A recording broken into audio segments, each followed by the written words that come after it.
This might seem like an odd topic for us to cover on this channel here, where we mostly talk about breast pumps and pumping, but we not only care about you getting the logistics of pumping correct, fast, and efficient, we also want you to feel calm, confident, and happy about your overall experience. And what I've learned in years of doing this is there are actually 3 members of a breastfeeding relationship. There's you, your baby, and your partner. And a partner can sometimes make or break the success of the experience. So in this video, we're going to talk about some ideas for conversations that you should have with your partner that, if you do, can be the difference between success and failure. I don't really feel like I'm being dramatic here. I'm talking success, failure. So these conversations are important to have. And at the end, I'll give you some tips on just how to have conversations that you may be uncomfortable with anyway. So just for some context, here's what we hear pretty often on our application calls for our long-term coaching program. We hear moms saying, my partner is really supportive of me and however I choose to feed the baby, although they don't really have a strong preference either way. Breast milk formula is kind of the same to them, but they're really supportive of me. Okay. I also hear from you, I really want to breastfeed long term. And maybe I have to go back to work. That's primarily the moms that we serve in our program. And I really want to make this work. It's really important to me.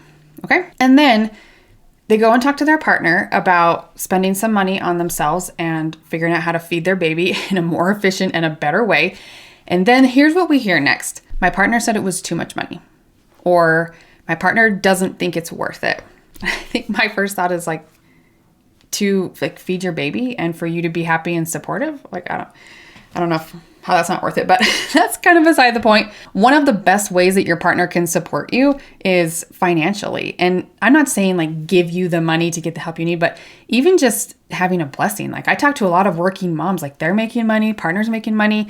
They go and have this conversation about their shared finances and it's a no-go. I mean, I do get it. I can see a big reason that a partner might be hesitant to spend a chunk of money on some lady from the internet that they've never met is because they really have no clue how much you're struggling, what your goals are, or the amount of effort and support that it takes to get there. I'm not even talking about your milk output or your timeline goal.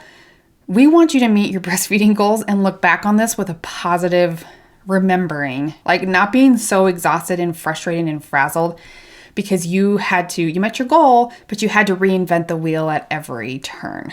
Now, part of this is on the partner for sure, but a lot of it is on you as a breastfeeding and pumping parent. You are not communicating your struggles or your goals or your desires very well. That's the topic we're going to be covering. Here are some conversations that you should have with your partner. And if it's easier to just share this video and so they have some context and you guys can talk about it together, that's great. I'll also create a little freebie for you, a little guide you can print out or have on your phone or whatever so that you can reference these questions and topics together. But then one day, if you need help or you're having a hard time or you're struggling, you can have a real conversation about it because you guys are already on the same page. Okay. So number 1 is your goals. What are your feeding goals? What are you shooting for? Also, not just I want to make it to 1 year. Okay, that's great. But what would it be like if you didn't hit that goal? What would it be like in 1 year or 5 years or 10 years if you didn't meet that goal? What would it be like down the road if you did? What would that mean to you? And so really, it's more than just setting a timeline. They probably know that you want to breastfeed for this certain amount of time. Unwrap the onion. Is that what they say? Peel back the onion. Anyway. Number 2, your motivation. Why is this important to you? And if you don't know this yourself, maybe try and figure it out. We actually go through this a lot with moms on our application calls for our Pumping for Working Moms program. Our enrollment coaches are trained to ask you questions and to get to know you and to help you better understand what do you want. What are you looking for? What are your struggles? So then we can know if we can help you. If we can't, we'll send you somewhere else. But it can be a really fun conversation to have with someone who really cares about you and wants to help you figure this out. So motivation, what made you start breastfeeding or pumping in the first place? And why is this important to you? Have a chat about that.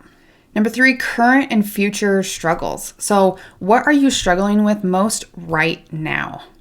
And then what do you foresee maybe some struggles coming up in your future? If you're a working mom, I know a lot of you are on maternity leave, anxious to go back to work.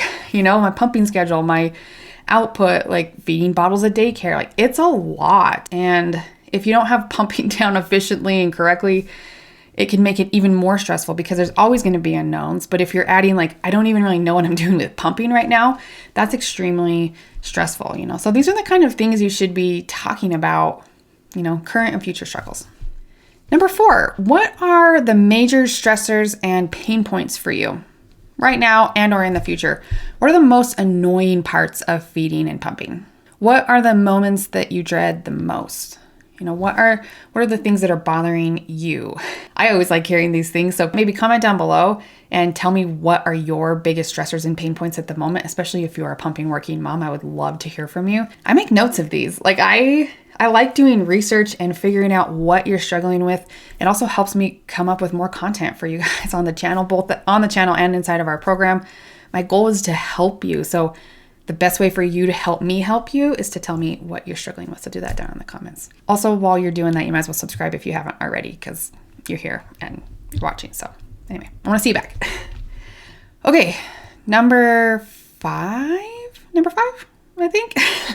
I think you should talk about paste feeding and paste bottle feeding. If you don't know, maybe I'll make another video on this topic for you to kind of just explain not only the benefits for you as a breastfeeding mother. If you're feeding at the breast, this makes it a lot easier to go back and forth from breast to bottle. If you're not feeding at the breast, this is also better for babies and a better way to feed them. You're going to have a happier baby. And if you are feeding at the breast, going back and forth, a way happier mom. So then your partner's not creating this uphill battle for you. So I think doing some research, looking for some videos, I'll put some of those in the freebie down below too for you to explore, talking about why that's important and why it needs to happen for you to meet your goals. Number 6, you should talk about the benefits of breast milk. And I will make another video on this and I will link it down below for you. But do some research and explain the short and long-term benefits of breastfeeding, because I'm always shocked when partners learn about the benefits of breastfeeding, not only to their baby, like right now, so the short-term benefits, but the long-term benefits, like your baby's going to be potentially smarter, healthier. Guess what? So is your mom. So is the mother. Like, she's got to reduce risk of cancers and stuff.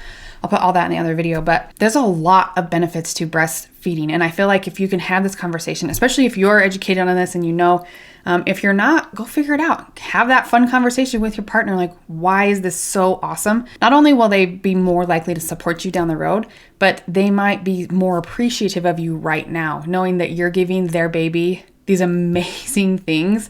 It's pretty cool. It also takes a lot of work. So I hope they appreciate your efforts in providing these extra benefits to their baby.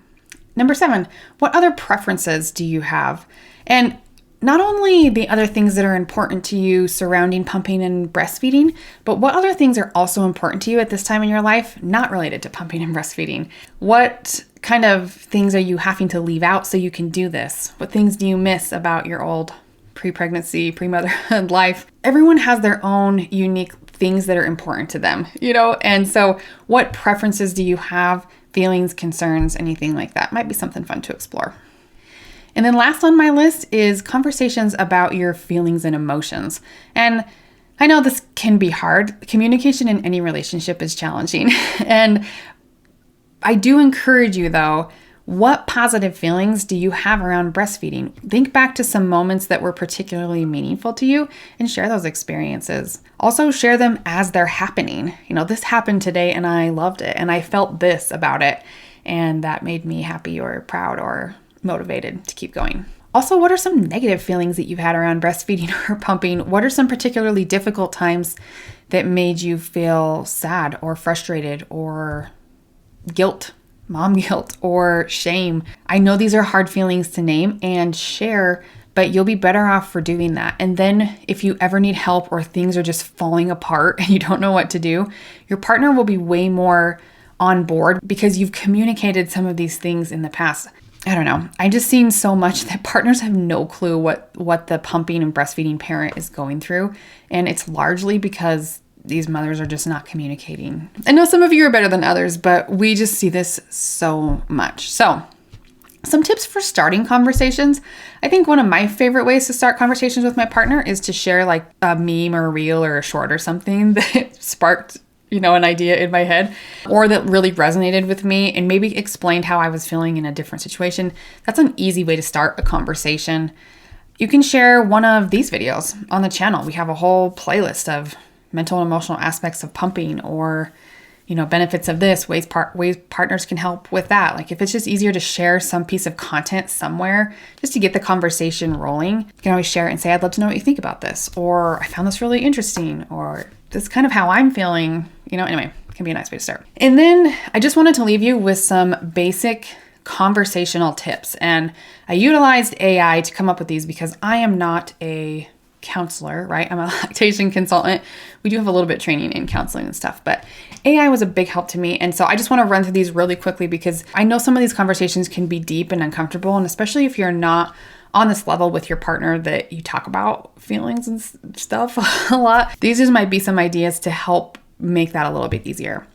So first, choose a right time and place. If you're saying something important to you as they're walking out the door, that's like not a great time to do that. So pick a time where you're, calm and not rushed, maybe in advance. I know it can be really helpful to pick a time to talk and say, hey, I had a thought I wanted to chat with you about. Can we do that later after we put the baby down to bed? Or at dinner, I wanted to share something that pops in my head today. It doesn't have to be like a big old sit down thing. It can be really light and casual, but you should also express the importance of what you're sharing. Be like, this is really significant to me and I wanted to share it. I'm a little nervous. You can just be honest in how you communicate.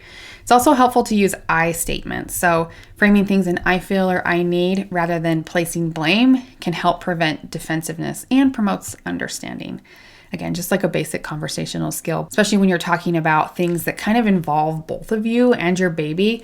This can be a really important aspect to just, I feel, or in my experience, those kind of tend to be less aggressive. Try to be specific in articulating your goals and aspirations. If you don't know, start off the conversation by like, I'm not really sure what my goals are here. I would love to just kind of talk through it with you and I'd love your feedback. Asking for input is also a great idea and encourage your partner to share their own thoughts and goals. Is breast milk important to you? Why or why not? How do you feel about it being so important to me? Do you understand where I'm coming from? Practicing empathy, not only on yours, but asking for it in return if it's not naturally given. Just can you see where I'm coming from? How does that make you feel when I talk about these things that are really important to me, even if it's not the same for you? Practicing active listening and being open to feedback is really important, not only on your part, but your partner's part as well. So if they're watching this video, that is a really important thing, especially when someone is sharing something vulnerable to you. So if your partner's already good at this, that's wonderful and good for you. If they're not, you may ask for that. And again, practice being really clear and intentional on what you need. Right now, I just need you to listen. I just want to share some things with you, or I want to talk about something and I'd love your feedback and help troubleshooting this.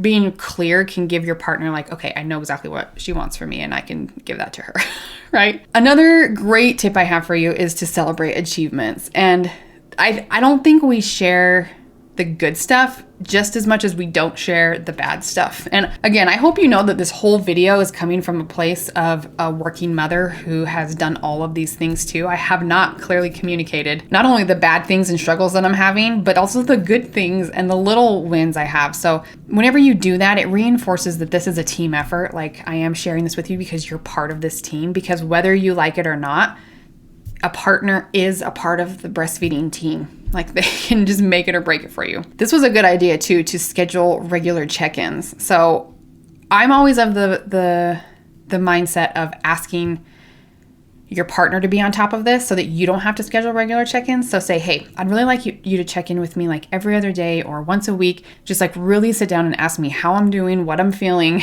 because I want to express it to you, but sometimes I don't have the time or the space to do it. So can you initiate that conversation with me on this time frame, that whatever feels best to you? I love that. And then you can make sure you're having ongoing open communication frequently. And then as always, professional help is there if you need it. If your relationship is struggling as is, communication is always a problem. This is not the channel to help with that, but we can help with a lot of pumping issues. So if you find that you're needing help with pumping and maybe not even needing it, even if you just want it, if you want this experience to be easier, and if you want a community of working moms who are also doing the same thing that you're doing, support from professionals, and then obviously support from your partner as well. If that feels like the perfect team and scenario for you, you can schedule an application call with me and my team down and learn more about what we do. But I hope at minimum you are able to have some conversations with your partner and develop not only a better relationship and enjoy this breastfeeding and pumping experience that you're having, but actually meet your goals. I want that so bad for you. And I don't care what your goals are. I don't care if you introduce formula because you want to. I do care that it is what you want. And I don't want you to have to quit earlier than you want, to be alone and isolated, or to feel like you are not supported, or just being totally unsure of what you're doing, always questioning your milk supply. I don't want that. What are these random dogs doing outside my window? I don't know. Anyway, if I can help, let me know. But I hope you're able to have some conversations with your partner. Tell me in the comments which suggestion was most helpful for you and or how conversations went. Good luck. Happy pumping.